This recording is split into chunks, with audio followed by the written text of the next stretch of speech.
vamos lá. Apocalipse capítulo 3, versículo 1, e assim diz a palavra do Senhor. Ao anjo da igreja em Sardes, escreve. Vamos orar? Santo Deus, graças te damos por tua palavra que é viva e eficaz. Nós queremos te adorar, nós queremos te exaltar, pois sem ti nada podemos fazer.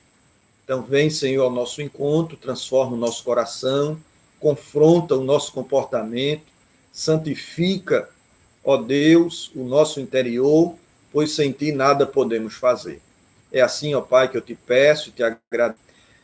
Deixe sua Bíblia aberta, seu coração também. Nós estamos aqui diante da igreja em Sardes. Essa carta a esta igreja ela é muito interessante porque a história dessa carta ela é extremamente contextualizada com a história da cidade de Sardes. A cidade de Sardes foi uma grande cidade, uma cidade que foi a capital da Lídia no século 7 a.C. E essa cidade era muito fortificada, porque ela ficava numa colina. Eles tinham um orgulho extraordinário, porque para eles Sardes era uma cidade inviolável militarmente falando. A cidade de Sardes nunca perdeu seu território em campanhas abertas. Aquele povo nunca foi tomado, nunca foi sitiado. Então ela foi invadida por 2 vezes. E olha que interessante. Os seus sitiadores, aqueles que ficavam querendo tomá-la, descobriram uma fenda em um desses penhascos e tomaram a cidade por 2 vezes diante do cochilo de seus vigilantes. Então os vigilantes cochilaram e aí a cidade foi invadida. E é nessa mesma vigilantes. Então os vigilantes cochilaram e aí a cidade foi invadida. E é nessa mesma perspectiva do cochilo, nessa mesma perspectiva de vigilância, que Cristo escreve a essa igreja que, à semelhança de sua cidade, eles tinham uma arrogância muito grande, eles tinham uma vaidade na alma muito grande, e aí o Senhor convida essa igreja a ter uma reflexão e olhar para a sua própria história e perceber que ela deveria ter um pouco mais de cuidado. E diante dessa realidade, eu gostaria de extrair algumas lições desse texto. A primeira lição está no versículo 1, deixe sua Bíblia aberta, e seu coração também, e olha o que é que diz o versículo 1, acompanhe na sua Bíblia. O texto diz: ao anjo da igreja em Sardes escreve, estas coisas diz aquele que tem 7 Espíritos de Deus e as 7 estrelas, conheço as tuas obras, que tens nome que vives e estás morto. Então, a primeira lição dessa igreja, o que Cristo quer dar a esta igreja, é que essa igreja ela está equivocada quanto, quem sabe mais chocante, do que o terremoto que teve naquela cidade e a destruiu em ocasiões passadas. O Senhor faz uma denúncia que aquela igreja estava sendo equivocada quanto a quem ela era. Ela tinha fama de que estava viva, mas na realidade ela estava morta. E aqui a gente aprende, amados irmãos, que muitas vezes nós também temos algumas ideias equivocadas quanto a nós mesmos. Quem somos enquanto cidadão, quem somos enquanto cristão, quem somos enquanto crentes em Cristo, como pais, como filhos, como cônjuges, quem somos diante de Deus. Porque algumas situações nós somos tentados a ter uma fama, mas diante dos olhos do Senhor, que são como olhos de chama de fogo, nós não conseguimos reproduzir essa ideia. E olha para que o texto aqui fala. O texto diz assim: vocês têm aparência que estão vivos, mas vocês estão mortos. Aquela era uma igreja que vivia de aparência. Sardes era uma igreja famosa, era uma igreja que estava na mídia. Sardes, ela tinha fama diante da sua população, diante dos seus próprios membros. Sardes tinha a fama de que era notória e atraente. Ela tinha fama de que era uma igreja doutrinariamente sadia. Você não vai ver aqui na igreja a infiltração de nicolaítas, de doutrina de Jezabel. Você não vai ver infiltração teológica quanto à doutrina de Balaão. Então, ela tinha fama de ser uma igreja teologicamente equilibrada. Ela tinha fama de ter uma espiritualidade viva, mas quando o Senhor olha para aquela igreja, o Senhor vê outra coisa. E aqui nos traz um alerta, amados. E o alerta é, quando Cristo olha para nós, o que é que ele vê? O que é que ele percebe? Porque Cristo não se impressiona com o nosso linguajar teológico. Cristo não fica boquiaberto com as nossas colocações retóricas, com a nossa liturgia bem organizada. Cristo não se impressiona nem sequer com as nossas ações. Perceba que quando Caim apresenta a sua oferta a Deus, Deus não fica ali boquiaberto, mesmo ele oferecendo entre os melhores da agricultura. Quando Deus olha para mim, quando olha para você, o que é que ele vê? Um santo, um piedoso, alguém devotado, alguém quebrantado, ou alguém que tem fama de que vive, mas está morto. Observe que nós temos uma sedução extraordinária pela aparência. Quantas vezes nós temos a tendência de julgar as pessoas pela roupa, pelo penteado, pela chave do carro, pelo ambiente que ele mora. Perguntamos onde você mora e, dependendo da cidade ou do bairro que ele diz morar, nós já temos uma ideia de quem seja essa pessoa. Nós temos uma sedução extraordinária pela aparência. E isso está refletido desde os contos infantis. Olha a rainha amada, a Branca de Neve. O quanto ela está preocupada com a sua aparência. Olha a madrasta da Cinderela. Olha o Dr. House, com toda a sua arrogância, preocupado com ele mesmo. Vivemos numa sociedade narcisista, exibida, que está preocupada mais com o que aparenta do que o que é. Quantos empresários estão falidos, mas andam de carro importados? Quantos casais têm a aparência da materialização dos contos infantis mais românticos de Hollywood, mas parece que vivem como um verdadeiro filme de terror? Quantas pessoas têm aparência de piedade? Pessoas que se envaidecem por conta dos dons espirituais, por conta dos seus feitos sociais, por conta de suas conquistas eclesiásticas, têm fama de que estão vivos, mas diante do olhar de Cristo estão mortos. Sardes é uma grande pregação, é uma eloquente pregação aos nossos corações sobre a necessidade de vigilância que nós devemos ter. Sardes tinha fachada, tinha um estereótipo, mas que diante do olhar de Cristo era uma igreja equivocada, era uma igreja morta, era uma igreja que tinha ação, mas não tinha devoção, era uma igreja que tinha atividades eclesiásticas, mas que não glorificavam a Deus, estavam mais preocupados com a organização do que com o organismo, estavam mais preocupados em agradar os homens do que agradar a Deus. Sardes havia se transformado num grande clube eclesiástico, de reunião de pessoas envaidecidas, que reuniam-se não para a glória de Deus, mas para satisfazer os seus próprios egos. J.I. Parker, quando vai fazer o comentário sobre essa igreja, ele diz: há igrejas cujos cultos são solenes, mas são como um caixão florido. Lá dentro tem um defunto. Nós temos muitas igrejas cheias de pessoas vazias e vazias de pessoas cheias. A igreja de Sardes é uma grande pregação para mim e para você, amados, do quanto nós devemos sondar o nosso coração. Pois aquela igreja já dava sintomas de um atestado de óbito. Observe o versículo 2. O 2 diz assim: ser vigilante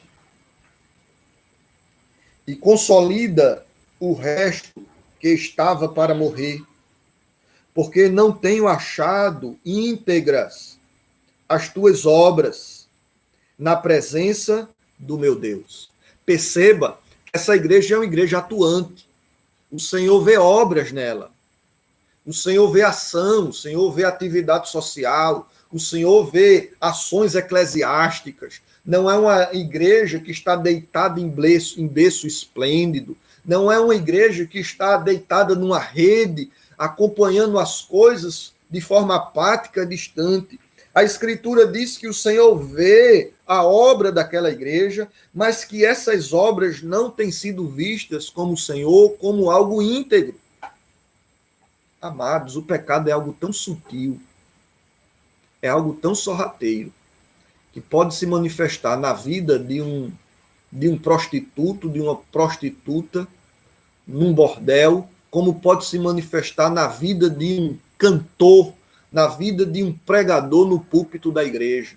Quando nós vamos para a igreja cheio de exibicionismo religioso, estamos mais preocupados com a roupa que vamos ir à igreja, com o cabelo, se ele está bem penteado, ou se ele está pintado, ou se ele não está branco, quando nós estamos mais preocupados se ele está bem penteado, ou se ele está pintado, ou se ele não está branco, quando nós estamos mais preocupados com coisas.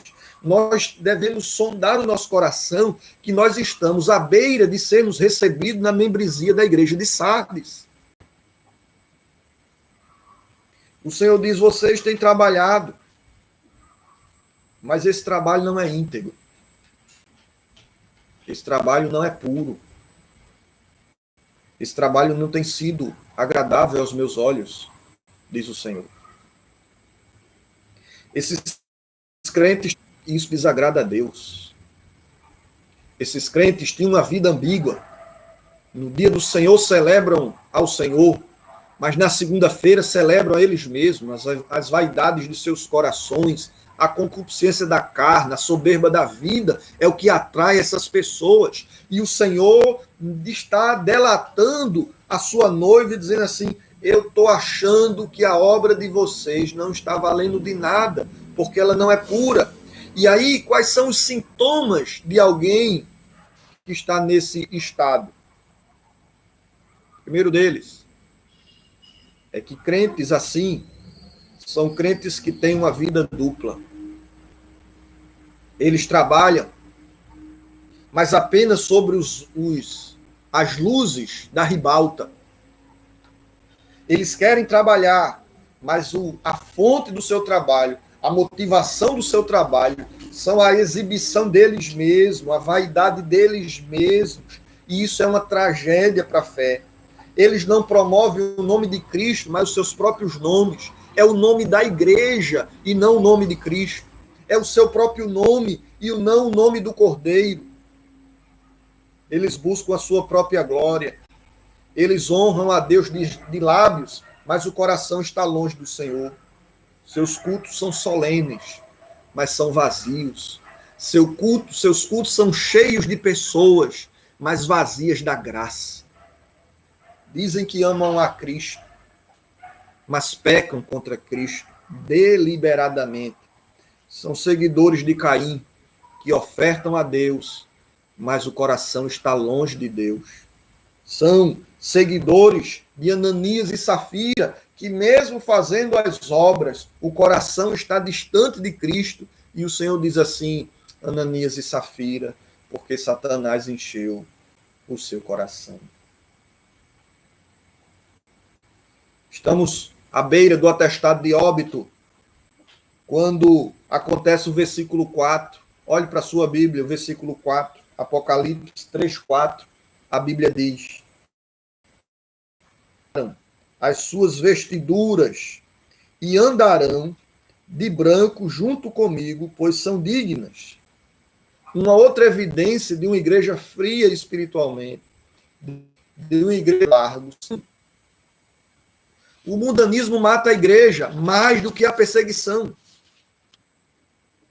O mundanismo corrói a igreja mais do que o chicote, mais do que a cruz, mais do que a fogueira. Amados irmãos, nós precisamos começar para não passar com o mundo. Se você é sábio, deixa o mundo passar para não passar com o mundo. O grande teólogo Bonar, ele disse: procurei a igreja e encontrei-a no mundo. Procurei o mundo e a encontrei na igreja. Nós estamos vivendo essa crise, amados, de uma igreja que está no mundo e de um mundo que está na igreja. Vivemos essa crise de que muitas vezes os nossos atos não se distinguem de alguns atos de ímpios. E o Senhor está olhando e diz assim: eu encontrei pessoas que se contaminaram com o pecado.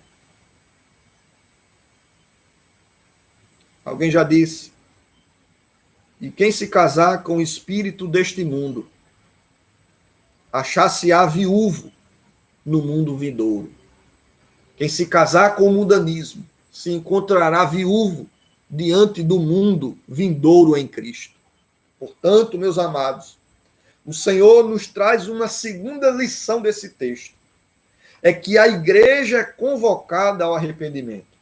Diante dessa realidade, de um equívoco quanto a ela mesma. Uma igreja que tinha fama de estar viva, mas anjos. Era uma igreja que tinha fama de estar viva, mas estava morta. Arrepende-te, não vigiares, virei como ladrão, e não conhecerás de modo algum em que hora virei contra ti. Você lembra que no começo eu disse que a história da igreja se confunde com a história da cidade? A cidade de Sardes era uma cidade fortificada, ficava numa colina, nunca perdeu em campo de batalha. Entretanto, pela ausência de vigilância de seus sentinelas, alguém fez uma perfuração nos muros da cidade e invadiu a cidade. E o Senhor está dizendo assim, perceba que coisa interessante. O Senhor está dizendo: olha para a vossa história. Foi por causa da ausência de vigilância que essa cidade caiu 2 vezes. E se vocês não foram vigilantes, vocês vão cair a exemplo de seus pais. Mas vocês não vão cair nessa terra, vocês vão cair no vindouro. Vocês serão reprovados. E aí, a igreja agora, ela é convocada ao arrependimento. E aí, algumas palavras são importantes. Observe alguns imperativos que o Senhor Jesus se aproxima dessa igreja. O Senhor Jesus manda essa igreja guardar, manda essa igreja se arrepender. O Senhor manda essa igreja obedecer, fortalecer.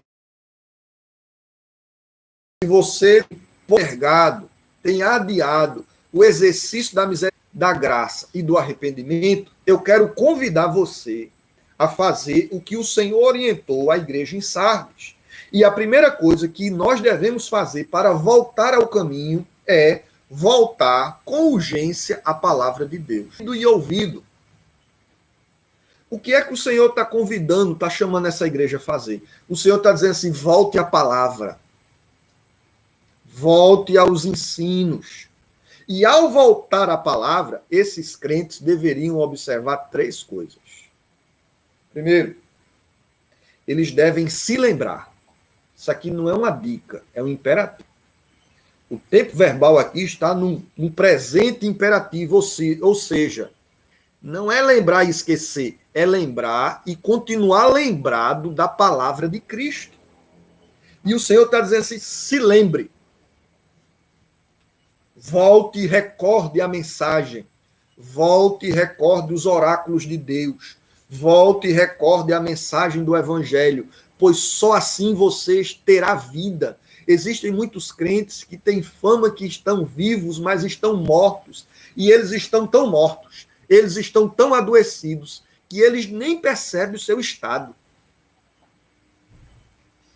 Existe um equívoco quanto à sua própria natureza. Se que você quer ter essa renovação, você precisa se lembrar e lembrar da palavra de Cristo. Segundo, você precisa se arrepender. Meu amado, em algumas filosofias psicológicas, o sentimento de culpa tem gerado muito transtorno, tem gerado muita dor. E em algumas correntes, esse negócio tem que ser eliminado. Esse sentimento de culpa deve ser purgado pelo esquecimento, deve ser purgado por qualquer outro sentimento, mas não arrependido.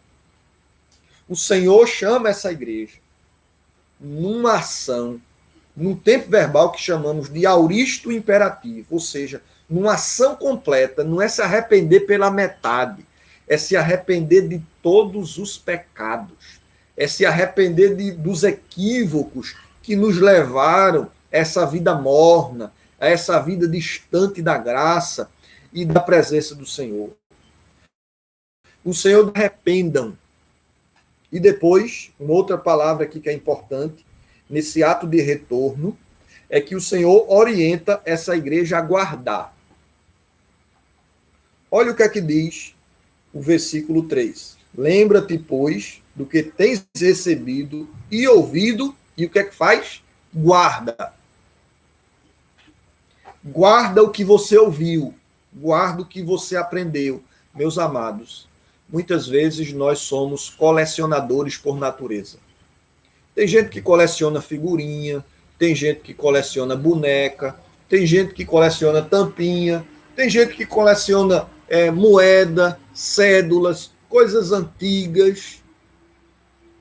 Mas tem gente que coleciona mágoas. Tem gente que anda de braços dados com ressentimento, com a amargura, com as frustrações de um adultério, com as decepções de um abuso sexual. Tem gente que anda agarrado num retrovisor, cheirando o lixo do passado. E aí o Senhor diz assim, você precisa guardar, mas não é mágoa, não é ressentimento, não é ódio. Você precisa guardar a palavra.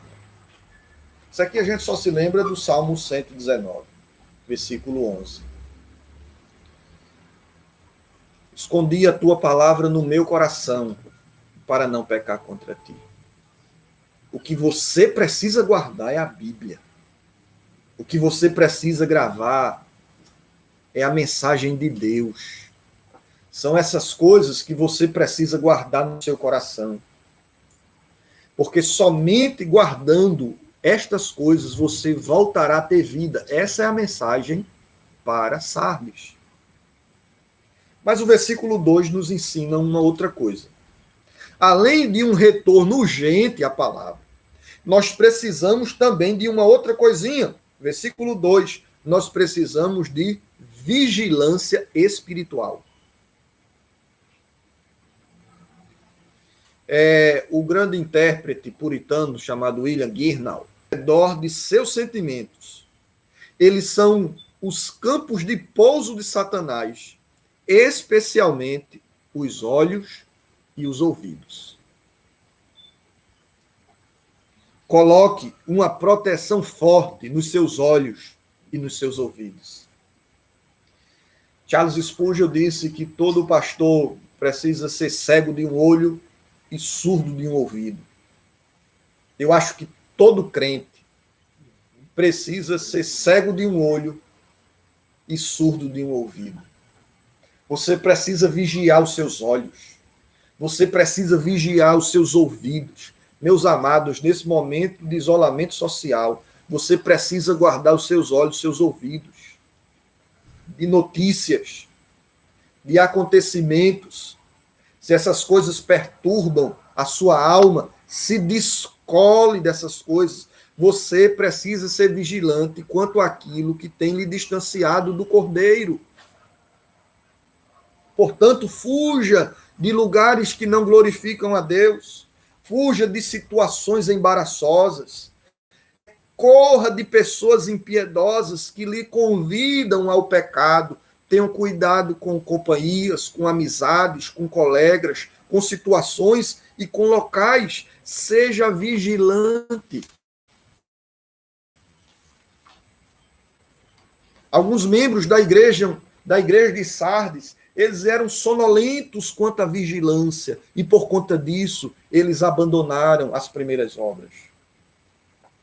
Terceiro, versículo 4.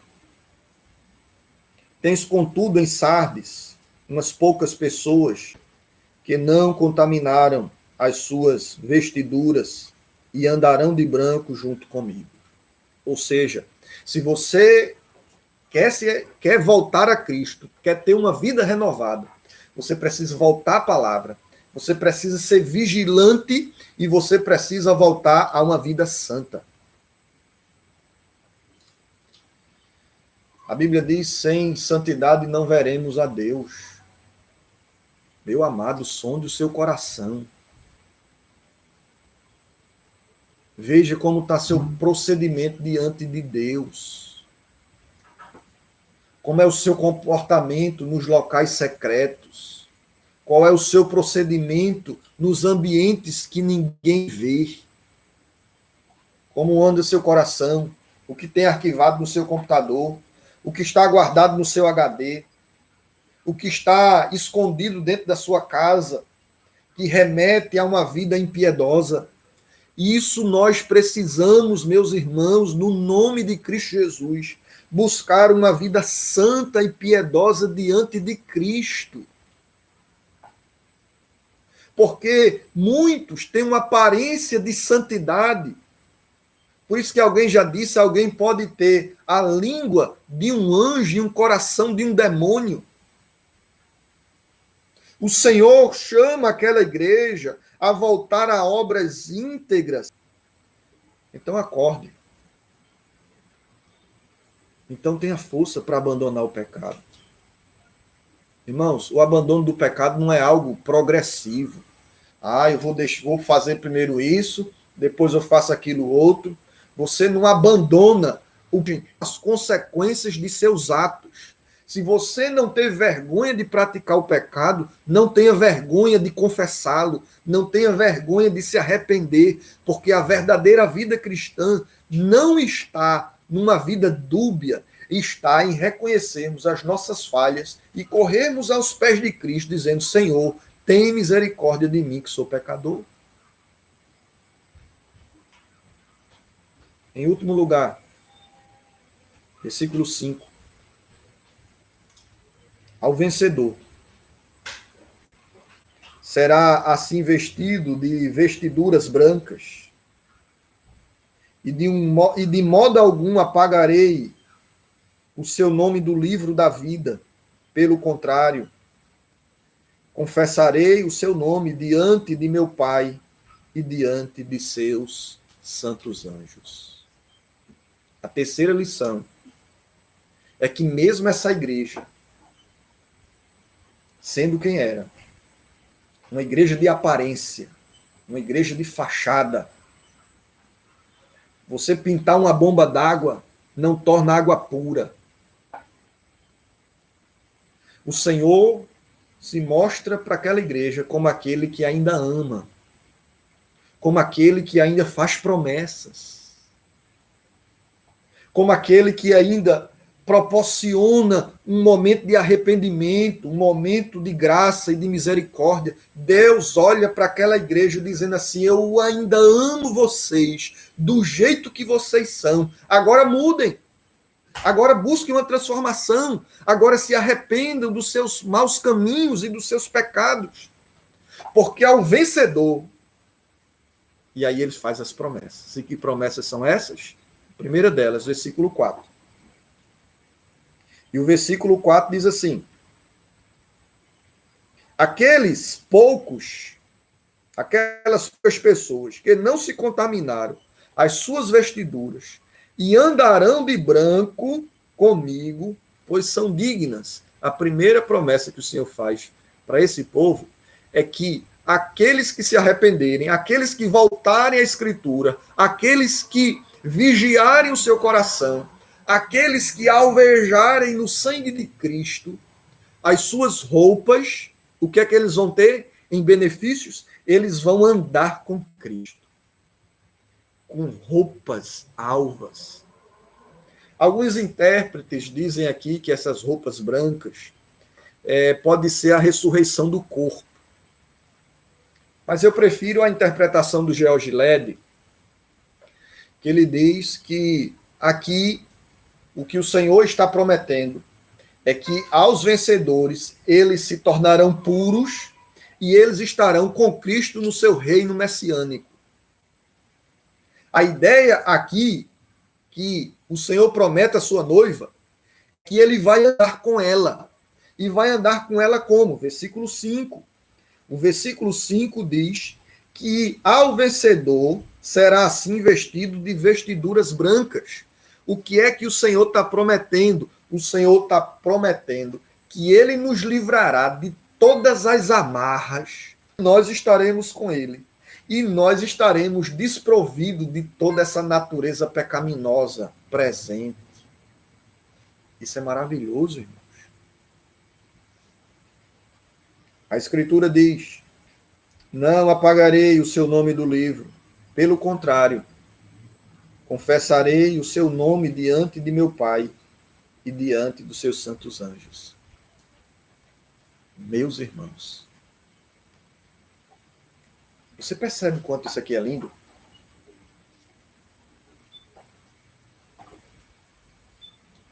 Isso aqui é belíssimo. Sabe por quê? Isso aqui é Romanos. Aquele que me negar diante dos homens, eu negarei diante do meu Pai que está nos céus, mas aquele que me confessar diante dos homens, eu contada. É para transformar nossa... É para um novo rumo na nossa vida.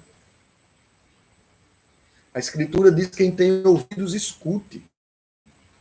Não faça como os irmãos de Tiatira, os irmãos seguidores de Jezabel, que o Senhor trouxe a mensagem de arrependimento, mas eles disseram assim: nós não queremos nos arrepender. Nós queremos continuar cheirando a iniquidade. Nós queremos continuar abraçando a transgressão. Não faça isso.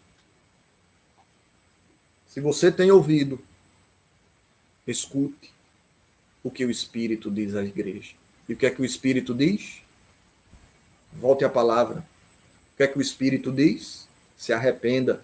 O que é que o Espírito diz? Seja